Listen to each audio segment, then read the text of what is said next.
ಶ್ರೀ ಗುರುಭ್ಯೋ ನಮಃ. ಗುರುಬ್ರಹ್ಮ ಗುರುವಿಷ್ಣು ಗುರುದೇವೋ ಮಹೇಶ್ವರಃ. ಗುರು ಸಾಕ್ಷಾತ್ ಪರಬ್ರಹ್ಮ ತಸ್ಮೈ ಶ್ರೀ ಗುರುವೇ ನಮಃ. ಸಮಸ್ತ ಗುರುವೃಂದಕ್ಕೂ ಎಲ್ಲ ಮಹಾಪುರುಷರಿಗೂ ಗುರು ಹಿರಿಯರಿಗೂ ನಮನಗಳನ್ನು ಸಲ್ಲಿಸುತ್ತಾ, ನಮ್ಮ ಕರುನಾಡಿನಲ್ಲಿ ಹಲವಾರು ಮಹಾಪುರುಷರನ್ನು, ಸಿದ್ಧಿಪುರುಷರನ್ನು, ಅವಧೂತರನ್ನು ನಾವು ಕಂಡಿದ್ದೇವೆ. ಇಂತಹ ಸಿದ್ಧಿಪುರುಷರು ನಾಡಿನ ಒಳಿತಿಗಾಗಿ, ದೇಶದ ಒಳಿತಿಗಾಗಿ ಎಷ್ಟು ತಮ್ಮ ಜೀವನವನ್ನು ಮುಡಿಪಾಗಿಟ್ಟಿದ್ದಾರೆ ಅನ್ನೋದರ ಬಗ್ಗೆ ಸಾಕಷ್ಟು ನಿದರ್ಶನಗಳನ್ನು ನಾನು ನಿಮಗೆ ಹೇಳ್ತಾ ಬಂದಿದ್ದೇನೆ. ಇವತ್ತು ನಾನು ನಿಮ್ಮ ಮುಂದೆ ಹೇಳುವಂತಹ ಒಬ್ಬ ವಿಶೇಷ ವ್ಯಕ್ತಿಯ ಪವಾಡವನ್ನು ನಾನು ನಿಮಗೆ ಹೇಳ್ತಾ ಇದ್ದೀನಿ. ಈ ಸಿದ್ಧಿಪುರುಷ ಸಾಮಾನ್ಯ ಸಿದ್ಧಿಪುರುಷ ಅಲ್ಲ. ಯಮನನ್ನೇ ಸೋಲಿಸಿದಂತಹ ಮಹಾಸಿದ್ಧಿಪುರುಷ.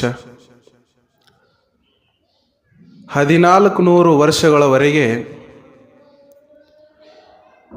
ಯಮ ಇವರನ್ನು ಕರೆದುಕೊಂಡು ಹೋಗಲು ಬಂದರೂ ಸಹ ಇವರನ್ನು ಕರ್ಕೊಂಡು ಹೋಗಲಿಕ್ಕೆ ಆಗಲಿಲ್ಲ. ಅಂತಹ ಮಹಾಸಿದ್ಧಿಪುರುಷ ಯಾರು ಅಂತಂದರೆ ಚಾಂಗದೇವ. 1400 ವರ್ಷಗಳ ಕಾಲ ಜೀವಿಸಿದಂತಹ ಮಹಾಪುರುಷ, ಮಹಿಮಾನ್ವಿತ. ಈಗಾಗಲೇ 750 ವರ್ಷಗಳವರೆಗೆ ಬದುಕಿರುವಂತಹ ಅಂಕಲಗಿಯ ಅಡವಿ ಸಿದ್ಧ ಮಹಾರಾಜರು ಅಂಥೇಳಿ ನೀವು ಕೇಳಿರ್ಬೋದು. ಅವರ ಜೀವನ ಚರಿತ್ರೆಯನ್ನು, ಅವರ ಪವಾಡಗಳನ್ನು ಈಗಾಗಲೇ ನಾನು ನಿಮಗೆ ಹೇಳಿದ್ದೇನೆ. ಅಂತಹ ಸಿದ್ಧಿಪುರುಷರ ಸಾಲಿಗೆ ಸೇರಿದವರು ಯಾರು ಅಂತಂದರೆ ಚಾಂಗದೇವ ಪ್ರಭುಗಳು. ಧಾರವಾಡ ಜಿಲ್ಲೆಯ ನವಲಗುಂದ ತಾಲೂಕಿನ ನವಲಗುಂದ ನರಗುಂದ ಅಂತ ನೀವು ಕೇಳಿರ್ಬೋದು. ಆ ನವಲಗುಂದದಿಂದ ಸುಮಾರು ಒಂದು 8-10 ಕಿಲೋಮೀಟರ್ ಅಂತರದಲ್ಲಿ ನವಲಗುಂದದ ನಾಗಲಿಂಗ ಮಹಾಸ್ವಾಮಿಗಳು ಎಷ್ಟೋ ಮಹಾಸಿದ್ಧಿ ಪುರುಷರು, ಅವರಷ್ಟೇ ಅಥವಾ ಅವರಿಗಿಂತ ಹೆಚ್ಚಂತ ಹೇಳ್ಬೋದು. ಯಾಕಂದರೆ ಸುಮಾರು 1400 ವರ್ಷಗಳು, 1400 ವರ್ಷಗಳವರೆಗೆ ತಮ್ಮ ಜೀವನವನ್ನು ನಡೆಸಿರುವಂತಹ ಮಹಾಪುರುಷ. ಯಮನೂರು ಅಂಥೇಳಿ ಆ ಧಾರವಾಡ ಸಮೀಪ ನೀವು ಕೇಳಿರ್ಬೋದು ಅಥವಾ ನೋಡಿರಲೂಬಹುದು. ಆ ದೇವಸ್ಥಾನದ ಒಂದು ವಿಶೇಷತೆ ಏನು ಅಂತಂದರೆ ಅಲ್ಲಿ ಹಿಂದೂ ಮುಸ್ಲಿಮರು ಅಂತ ಭೇದ ಭಾವ ಅನ್ನೋದೇ ಇಲ್ಲ. ಆ ಗುಡಿಯೊಳಗೆ ಮುಸಲ್ಮಾನರ ಪಂಜಾಗಳು ಸಹ ಇವೆ, ಹಿಂದೂಗಳ ಚಾಂಗದೇವನ ಮೂರ್ತಿನೂ ಸಹ ಇದೆ. ಚಾಂಗದೇವ ಮಹಾರಾಜರು ಅವರ ವಾಹನ ಯಾವುದು ಅಂತಂದರೆ ಹುಲಿ. ಯಾವಾಗಲೂ ಹುಲಿಯ ಮೇಲೆ ಕುಂತು ಅವರು ಬರೋರು. ಕೈಯೊಳಗೆ ನಾಗಸರ್ಪವನ್ನು ಚಾವಟಿಯನ್ನಾಗಿ ಮಾಡಿಕೊಂಡಿರುವಂಥವರು. ಯಾವಾಗ ಜ್ಞಾನದೇವ ಮಹಾರಾಜರು ಇದ್ದರು, ಜ್ಞಾನದೇವ ಮಹಾರಾಜರು ಮತ್ತು ಚಾಂಗದೇವರಿಗೆ ಸ್ವಲ್ಪ ವಾಗ್ವಾದ ಆಗ್ತದೆ. ಆವಾಗ ಚಾಂಗದೇವರು ಜ್ಞಾನದೇವ ಮಹಾರಾಜರಿಗೆ ಹೇಳ್ತಾರೆ, ನನ್ನ ಜೊತೆ ನೀನು ವಾಗ್ವಾದಕ್ಕೆ ಇಳಿ ನೋಡೋಣ ಆವಾಗ ಅಂಥೇಳಿ, ಯಾರು ಗೆಲ್ತಾರ ಅಂಥೇಳಿ. ಚಾಂಗದೇವರ ಆಹ್ವಾನಕ್ಕೆ ಅಪ್ಪಣೆಯನ್ನು ಕೊಟ್ಟು ಜ್ಞಾನದೇವರು ಅತಿ ಚಿಕ್ಕ ವಯಸ್ಸವ್ರದ್ದು 2 ಜನ ತಮ್ಮಂದಿರು ಮತ್ತು ಒಬ್ಬಳು ತಂಗಿಯನ್ನು ಕರ್ಕೊಂಡು ಆವಾಗ ಚಾಂಗದೇವರ ಸಮೀಪ ಹೋಗಬೇಕಾಗಿತ್ತು. ಒಂದು ಗೋಡೆ, ಅವ್ರದ್ದು ಚಿಕ್ಕ ಮನೆ, ಹಳೆ ಮನೆ ಇತ್ತು. ಆ ಒಂದು ಮುರುಕಲ ಗೋಡೆ ಇತ್ತು. ಆ ಗೋಡೆಯ ಮೇಲೆ 4 ಜನ ಕೂಡ್ತಾರೆ. ಜ್ಞಾನದೇವ ಮಹಾರಾಜರು ಒಂದು ಕಟ್ಟಿಗೆಯನ್ನು ತಗೊಂಡು ಆ ಗೋಡೆಗೆ ಬಡಿದು ಹೊರಡಿನ ಅಂಥೇಳಿ ಅಪ್ಪಣೆಯನ್ನು ಕೊಟ್ಟರು. ಆವಾಗ ಆ ಗೋಡೆ ಆಕಾಶದ ಎತ್ತರಕ್ಕೆ ಹಾರಿ ವಾಹನವಾಗ್ತದೆ ಜ್ಞಾನದೇವ ಮಹಾರಾಜರಿಗೆ. ಭಾಳ ಅವರು ಅಪ್ರತಿಮ ಜ್ಞಾನಿಗಳು ಜ್ಞಾನದೇವ ಮಹಾರಾಜರು. ಆಕಾಶದ ಮಾರ್ಗವಾಗಿ ಜ್ಞಾನದೇವ ಮಹಾರಾಜರು ಮತ್ತು ಅವರ ಇಬ್ಬರು ತಮ್ಮರು ಮತ್ತು ಒಬ್ಬಳು ತಂಗಿ ಆ ಗೋಡೆಯ ಮೇಲೆ ಕುಂತು ಹೋಗೋ ಸಂದರ್ಭದೊಳಗೆ ಚಾಂಗದೇವ ಮಹಾರಾಜರು ಕೆಳಗೆ ಹುಲಿಯ ಮೇಲೆ ಕುಂತು ಬಂದು ಆಕಾಶದ ಎತ್ತರಕ್ಕೆ ಮುಖ ಮಾಡಿ ಅವರನ್ನು ನೋಡಿದರು. ಎಷ್ಟು ಸೊಕ್ಕಿರಬಾರ್ದು ನಿನಗೆ, ಹಿರಿಯ ಇದ್ದವ ನಾ ಇಲ್ಲಿ ತಳಗ ಕುಂತನಿ, ಗ್ವಾಡಿ ಮ್ಯಾಗ ಕುಂತನಿ, ಚಿಕ್ಕ ಬಾಲಕ ಮ್ಯಾಗಿದ್ದಿ ಅಂದ್ರೆ ಎಷ್ಟು ಸೊಕ್ಕಿರ್ಬೇಕಂತ ಹೇಳಿ ಚಾಂಗದೇವ ಮಹಾರಾಜರು ಜ್ಞಾನದೇವ್ರಿಗೆ ಅಂದರು. ನಿನ್ನ ಸೊಕ್ಕನ್ನು ನಾನು ಇಲ್ಲೇ ಅಡಗಿಸ್ತೀನಿ ಅಂಥೇಳಿ ಚಾಟಿಯನ್ನು ಮಾಡಿಕೊಂಡಿರುವಂತಹ ನಾಗ ಸರ್ಪವನ್ನು ಜ್ಞಾನದೇವರಿಗೆ ಬಿಸಾಕಿ ಬಿಟ್ಟರು. ಹೋಗಿ ಅವನ ಕಚ್ಚಿ ಬಾ ಅಂತ ಹೇಳಿ ನಾಗ ಸರ್ಪ ಹೋಗಿ ಜ್ಞಾನದೇವ ಮಹಾರಾಜರ ಕೊರಳಲ್ಲಿ ಮಾಲೆಯಾಗಿ ಪರಿವರ್ತನೆ ಆಗ್ತದೆ. ಅಂತಹ ಅಪ್ರತಿಮ ಜ್ಞಾನದೇವ ಮಹಾರಾಜರು. ಚಾಂಗದೇವ ಮಹಾರಾಜರ ಸೊಕ್ಕನ್ನು ಜ್ಞಾನದೇವ ಮಹಾರಾಜರು ಮುರಿತಾರೆ. ಚಾಂಗದೇವ ಮಹಾರಾಜರು ಅವರು ಅಪ್ರತಿಮ ಜ್ಞಾನಿಗಳು, ಪವಾಡ ಪುರುಷರು, ಸಿದ್ಧಿ ಪುರುಷರು. ಯಮನನ್ನೇ ಸೋಲಿಸಿದವರು. ಸ್ವಲ್ಪ ಒಂದು ಚಿನ್ನದ ಸೂಜಿ ಆದ್ರೂ ಆ ಸೂಜಿಯ ಆ ತೂತಿನೊಳಗೆ ಸ್ವಲ್ಪ ಕಚರ ಸಿಕ್ಕಿತ್ತಂದ್ರೆ, ಹೊಲಸು ಸಿಕ್ಕಿತ್ತಂದ್ರೆ ದಾರವನ್ನು ಹೆಂಗೆ ಪೋಣಿಸ್ಲಾಕ ತ್ರಾಸ ಆಗ್ತದೋ ಹಂಗೆ ಜ್ಞಾನಿಗೂ ಒಂದು ಸ್ವಲ್ಪ ಅಹಂಕಾರ ಬಂತು ಅಂತಂದರೆ ಜ್ಞಾನವನ್ನು ಸಂಪೂರ್ಣವಾಗಿ ಅದು ಹರಣ ಮಾಡ್ತೈತಿ ಅಂಥೇಳಿ ಜ್ಞಾನದೇವ ಮಹಾರಾಜರು ಚಾಂಗದೇವ ಮಹಾರಾಜರಿಗೆ ಅದನ್ನು ಮನವರಿಕೆ ಮಾಡಿದರು. ಚಾಂಗದೇವರು ನನ್ನ ತಪ್ಪಾಯಿತು ಜ್ಞಾನದೇವ ಮಹಾರಾಜರೇ ಅಂಥೇಳಿ ವಾಗ್ವಾದದೊಳಗೆ ಅವರು ಇಳಿದು ಅಪಾರವಾದ ಜ್ಞಾನವನ್ನೆಲ್ಲ ಜ್ಞಾನದೇವ ಮಹಾರಾಜರಿಂದ ಪಡ್ಕೊಂಡ್ರು. ಸಾಕ್ಷಾತ್ ಶ್ರೀ ಪಾಂಡುರಂಗನ ಪರಮ ಭಕ್ತ, ಅವರ ಆಶೀರ್ವಾದದಿಂದ ಸಂಪೂರ್ಣವಾಗಿ ಜ್ಞಾನಿಯಾದಂತಹ ಜ್ಞಾನದೇವ ಮಹಾರಾಜರು ಚಾಂಗದೇವ ಮಹಾರಾಜರಿಗೆ ತಮ್ಮ ಜ್ಞಾನವನ್ನು ಹೇಳ್ತಾರೆ. ಜ್ಞಾನದೇವ ಮಹಾರಾಜರು ಅಷ್ಟೆಲ್ಲ ಹೇಳಿದ ಆ ಸನ್ನಿವೇಶ ಅಲ್ಲಿಗೆ ಮುಗಿದು ಹೋಯಿತು. ಹಿಂಗೆ ಸುಮಾರು 1400 ವರ್ಷಗಳು ಈ ಚಾಂಗದೇವ ಮಹಾರಾಜರು ಪವಾಡಗಳನ್ನು ಮಾಡ್ತಾ ಮಾಡ್ತಾ ಎಷ್ಟು ಜನರಿಗೆ ಅವರು ಉದ್ಧಾರ ಮಾಡಿದರು ಅಂತಂದರೆ, ಅವರಲ್ಲಿ ಎಂಥ ಅಪ್ರತಿಮವಾದ ಶಕ್ತಿ ಇತ್ತು ಅಂದರೆ, ಸಾವಿನ ವ್ಯಕ್ತಿ ಅವನ ಮುಂದೆ ತಗೊಂಡು ಬಂದ್ರಂದ್ರೆ ಅವರು ಕಣ್ಣ ದೃಷ್ಟಿಯೊಳಗೆ ಆ ಸತ್ತಂತಹ ವ್ಯಕ್ತಿ ಬದುಕಿ ಕುಣಿತಿದ್ದ. ಅಷ್ಟು ಅವರ ಕಣ್ಣಲ್ಲಿ ಆ ದಿವ್ಯ ತೇಜಸ್ಸು ಮತ್ತು ಅಷ್ಟು ಶಕ್ತಿ ಆ ಕಣ್ಣಿನೊಳಗಡಗಿತ್ತು. ಚಾಂಗದೇವ ಮಹಾರಾಜರಿಗೆ ಅತಿಯಾದ ಸಿಟ್ಟು ಭಾಳ ಇತ್ತು ಅವರಿಗೆ. ಎಷ್ಟು ಸಿಟ್ಟಪ್ಪ ಅಂತಂದ್ರೆ, ಒಂದು ಸಣ್ಣ ಸಣ್ಣ ತಪ್ಪಿಗೂ ಅವರು ಕೆಂಡಾಮಂಡಲವಾಗುತ್ತಿದ್ರು, ಅಷ್ಟು ಸಿಟ್ಟು ಅವರಿಗೆ. ಆದರೆ ಅಪ್ರತಿಮ ಜ್ಞಾನಿಗಳು. ಯಮ ಅವರನ್ನು ಕರ್ಕೊಂಡು ಹೋಗಬೇಕು ಅಂಥೇಳಿ ಮೊದಲನೇ ಸಲಕ್ಕೆ ಬಂದದ್ದು ಚಾಂಗದೇವರಿಗೆ ಗೊತ್ತಾಗಿತ್ತು. ಆ ಚಾಂಗದೇವರು ಏನು ಮಾಡಿದರು ಅಂತಂದ್ರೆ, ಇನ್ನೇನು ಯಮ ಬಂದ ನನ್ನ ಆತ್ಮವನ್ನು ತಗೊಂಡು ಹೋತಾನ, ನನಗೆ ಸಾವು ಸಂಭವಿಸ್ತೈತಿ ಅಂಥೇಳಿ ಏನು ಗುಹೆಯೊಳಗೆ ತಪಸ್ಸಕ್ಕೆ ಕೊಂಡ್ತಾರೆ ನೋಡ್ರಿ, ಎಲ್ಲ ತಮ್ಮ 7 ಚಕ್ರಗಳನ್ನು ಜಾಗೃತ ಮಾಡಿಕೊಂಡು ಆ ಆತ್ಮವನ್ನು ಬಂಧಿಸಿ ಬಿಡ್ತಾರೆ. ಯಮ ತನ್ನ ಕೈಯೊಳಗಿನ ಹಗ್ಗವನ್ನು ಚಾಂಗದೇವರ ಕೊರಳಿಗೆ ಒಗೆದ್ರೆ ಚಾಂಗದೇವರ ಕೊರಳೊಳಗೆ ಹಗ್ಗ ನಿಲ್ಲುತ್ತಿಲ್ಲಾಗಿತ್ತು. ಎಷ್ಟ ಹಗ್ಗ ಕಟ್ಟಿ ಚಾಂಗದೇವರ ಆತ್ಮವನ್ನು ಜಗ್ಗಬೇಕು ಅಂಥೇಳಿ ಯಮ ಪ್ರಯತ್ನ ಪಡ್ತಿದ್ದ, ಆದರೆ ಹಗ್ಗ ಅಷ್ಟ ಬರ್ತಿತ್ತು, ಆತ್ಮ ಅಲ್ಲೇ ಉಳಿತಿತ್ತು. ಹಿಂಗಿರುವಾಗ ಚಾಂಗದೇವರು ಯಮ ಯಾವಾಗ ಬರ್ತಾನ ಆ ಟೈಮ್ದಾಗ ಸಿದ್ಧಿಗೆ ಕೂತ್ ಬಿಡೋರು. ಹಿಂಗೆ ಯಮ 1 ಸಲ ಬಂದ, 2 ಸಲ ಬಂದ, 3 ಸಲ ಬಂದ, ಪ್ರತಿ 100 ವರ್ಷಗೊಮ್ಮೆ ಯಮ ಬರಾವಣೆ. ಇದನ್ನು ನೋಡಿ ನೋಡಿ ಸಾಕ್ಷಾತ್ ಪರಮಾತ್ಮ ಯಮನಿಗೆ ಕರೆಸಿದ. ಯಾಕೆ ನೀನು ಭೂಲೋಕದ ಒಂದು ಪ್ರದೇಶಕ್ಕೆ ಪ್ರತಿ ವರ್ಷ ಹೋಗಿ ಖಾಲಿ ಬರ್ಲಕತ್ತಿ, ಏನು ಸಮಾಚಾರ ಅಂತಂದಾಗ, ಇಲ್ಲ ಮತ್ತು ಹಿಂಗಾಗೈತಿ, ಚಾಂಗ ದೇವ್ರನ್ನ ಕರ್ಕೊಂಡು ಬರಾಕ ನನಗೆ ಆಗವತ್ತಾಗೈತಿ, ನೋಡಿ ಇನ್ನೂ ಪ್ರಯತ್ನ ಮಾಡು, ಯಾವಾಗ ಆಗತೈತಿ ನೋಡು ಅಂಥೇಳಿ ಪರಮಾತ್ಮ ಇದ್ದಾವ ಯಮನಿಗೆ ಅಂದಂತ. ಪರಮಾತ್ಮ ಯಮನಿಗೆ ಹೇಳ್ತಾನೆ, ಭೂಲೋಕದ ಜನ ಭೂಮಿಯನ್ನು ಒಂದು ಮೃತ್ಯು ಲೋಕ, ಪಾಪದ ಲೋಕ ಅಂಥೇಳಿ ಎಲ್ಲ ಬೈಕೋತ ಅಡ್ಡಾಡ್ತಾರೋ, ಆ ಪಾಪಿಗಳ ಲೋಕದಲ್ಲಿ ಭಕ್ತರನ್ನು ಅಥವಾ ಜನರನ್ನು ಉದ್ಧಾರ ಮಾಡಕ್ಕಂಥೇಳಿ ಇಂಥ ಸಿದ್ಧಿ ಪುರುಷರು ಹುಟ್ಟಿರ್ತಾರಪ್ಪ ಯಮದೇವ. ಇಂಥ ಸಿದ್ಧಿ ಪುರುಷರನ್ನು ನೀನು ನಿನ್ನ ಹಗ್ಗದಿಂದ ಬಂಧಿಸಲು ಅಸಾಧ್ಯ.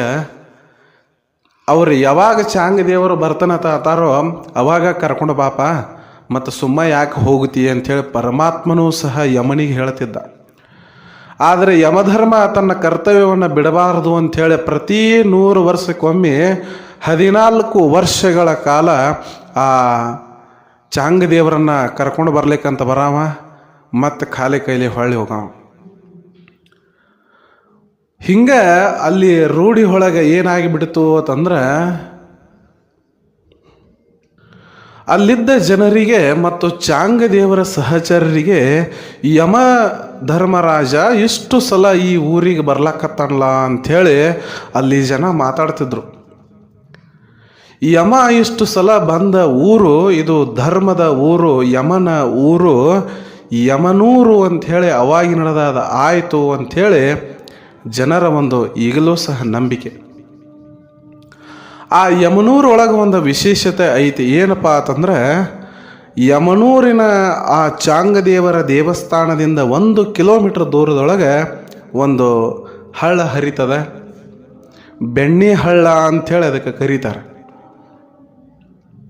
ಹಳ್ಳ ಅಂದ್ರೆ ಇದೇನು ತುಂಬಿ ಹರಿಯುವಂಥ ನದಿ ಅಲ್ರಿ.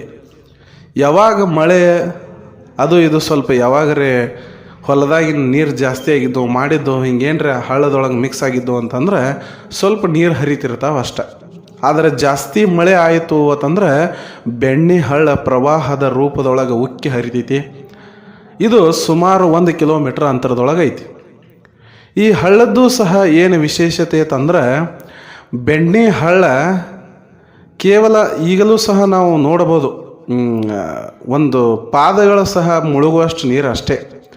ಅಲ್ಲೆಲ್ಲಿ ಜನ ಏನು ಮಾಡ್ತಿರ್ತಾರಂದ್ರೆ, ಆ ಉಸುಕನ್ನೆಲ್ಲ ಹಡ್ಡಿ ಒಂದು ದೊಡ್ಡ ತೆಗ್ಗ ತೆಗೆದು ಅದರೊಳಗಿಂದ ನೀರನ್ನ ಏನಪ್ಪ ಅಂತಂದ್ರೆ ಆ ವರ್ತಿ ಅಂತ ಹೇಳಿ ಕರೀತಾರೆ ಅದನ್ನು. ಅದರೊಳಗೆ ನೀರು ಬಂದ ನಂತರ ಅದನ್ನು ತಗೊಂಡು ಸ್ನಾನ ಮಾಡ್ತಾರೆ. ಇನ್ನು ಎಷ್ಟು ಜನ ಅಲ್ಲಿ ಸ್ನಾನ ಮಾಡ್ತಾರೋ ಅಂತಂದ್ರೆ ನಮಗೆ ಹೆಜ್ಜೆ ಇಡಲಾಕ ಸಹ ಆಗೋದಿಲ್ಲ, ಅಷ್ಟು ಜನ ಅಲ್ಲಿ ಸ್ನಾನ ಮಾಡ್ತಿರ್ತಾರೆ. ಎಲ್ಲರೂ ನೀರನ್ನ ಸ್ನಾನ ಮಾಡಿ ಮಾಡಿ ಮಾಡಿ ಮಾಡಿ ನೀರು ಎಷ್ಟು ಹೊಲಸಾಗಿರ್ತಾವತ್ತಂದ್ರೆ ಅವು ರಾಡಿ ಕಲಕ ನೀರಾಗಿಬಿಟ್ಟಿರ್ತಾವೆ. ಅಂತಹ ಕಲಕ ನೀರಿನೊಳಗೂ ಒಂದು ವಿಶೇಷತೆ ಏನು ಅಂತಂದ್ರೆ, ಎಂತಹ ಚರ್ಮ ರೋಗಿ ಆ ನೀರನ್ನು ತನ್ನ ಮೈಗೆ ಪ್ರೋಕ್ಷಣೆ ಮಾಡಿಕೊಂಡ ಆತಂದ್ರೆ ಅಥವಾ ಅಲ್ಲಿ ಸ್ನಾನ ಮಾಡಿದ ಆತಂದ್ರೆ ಆ ದೇಹದ ರೋಗ ಸಂಪೂರ್ಣವಾಗಿ ಅದೆಲ್ಲ ಕಡಿಮೆ ಆಗಿ ಹೋಗ್ತದೆ. ಚಾಂಗದೇವನ ಆಶೀರ್ವಾದ ಸಂಪೂರ್ಣವಾಗಿ ಆ ಬೆಣ್ಣೆ ಹಳ್ಳದ ಮ್ಯಾಗ ಐತಿ. ಇನ್ನೊಂದು ವಿಶೇಷತೆ ಏನಂತಂದ್ರೆ, ಹಿಂದೆ 1 ಕಿಲೋಮೀಟ್ರ್ ಬಂದ್ರೆ ಸಿಹಿ ನೀರು, ಮುಂದೆ 1 ಕಿಲೋಮೀಟ್ರ್ ಹೋದ್ರೆ ಆ ಒಗರಾದ ನೀರಂತ ಅಲ್ಲಿ ಸಿಗ್ತೈತೆ. ಅದನ್ನು ಎಷ್ಟೋ ಜನ ಪರೀಕ್ಷೆ ಮಾಡಿ ಹೋಗ್ಯಾರ, ಇದು ಹೆಂಗೆ ಸಾಧ್ಯ, ಇಲ್ಲಿ ಏನಾರ ಐತಿ ಅಂಥೇಳಿ ಪರೀಕ್ಷೆ ಮಾಡೋರು ನೋಡ್ರಿ. ಈಗಿನ ಕಾಲದೊಳಗೆ ಪರೀಕ್ಷೆ ಮಾಡೋರು ಏನು ಕಡಿಮೆ ರೀ. ಒಂದು ಸಣ್ಣ ಸಿದ್ಧಿ ಆಗೈತೆ ಅಂದ್ರೂ ಅದನ್ನು ಹೊರಗೆ ಹಚ್ಚಿ ನೋಡ್ಲಕ್ಕಂಥೇಳಿ ಸಾವಿರಾರು ಗಟ್ಟಲೆ ಜನ ಬರ್ತಾರೆ.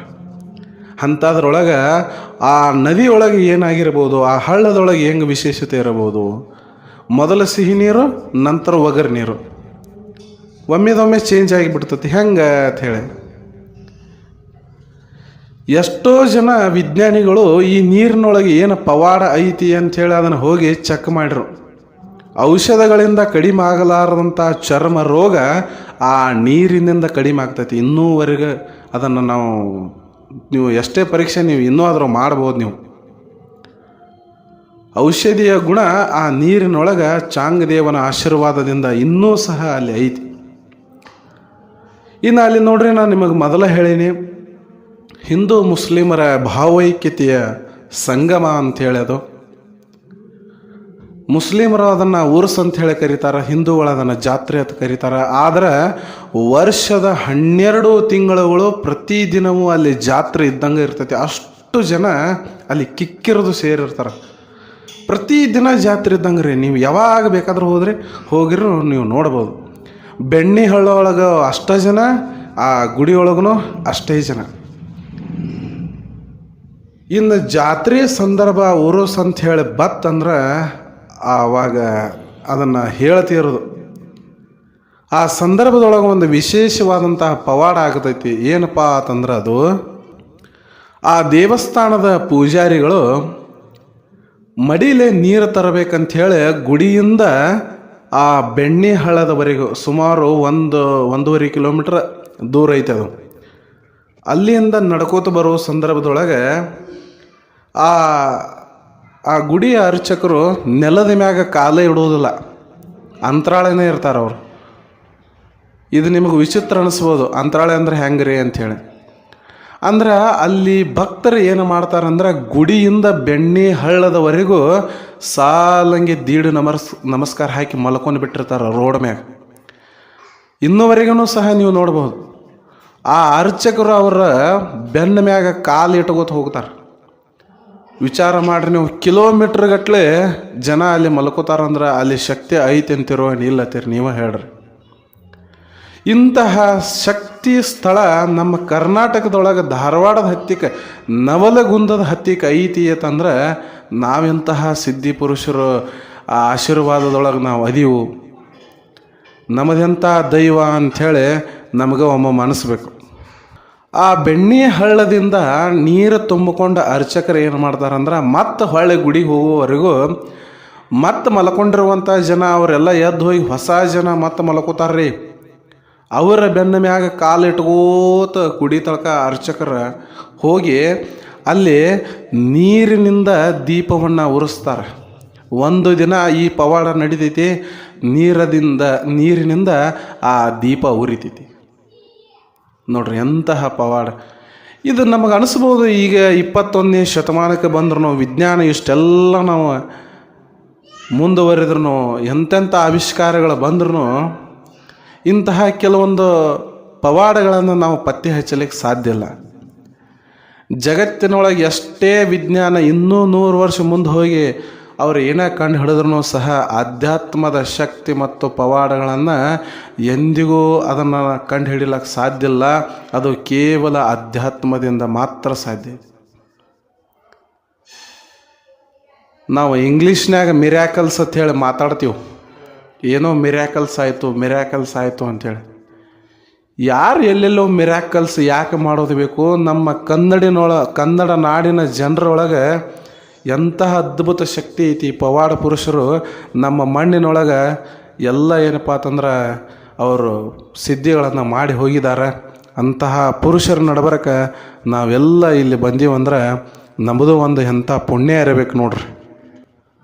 ಚಾಂಗದೇವರಿಗೆ ಕೊನೆಯದಾಗಿ 14 ವರ್ಷಗಳು ಮುಗಿದ ನಂತರ ಇನ್ನು ಈ ದೇಹ ಸಾಕು ಅಂಥೇಳಿ ಅವರಿಗೆ ಒಂದು ತಿರಸ್ಕಾರದ ಭಾವ ಬರ್ಲಿಕ್ಕೆ ಚಾಲು ಆಯಿತು. ಎಷ್ಟು ದಿನ ಇನ್ನು ಹಂಗೆ ಇರಬೇಕು ಅಂಥೇಳಿ.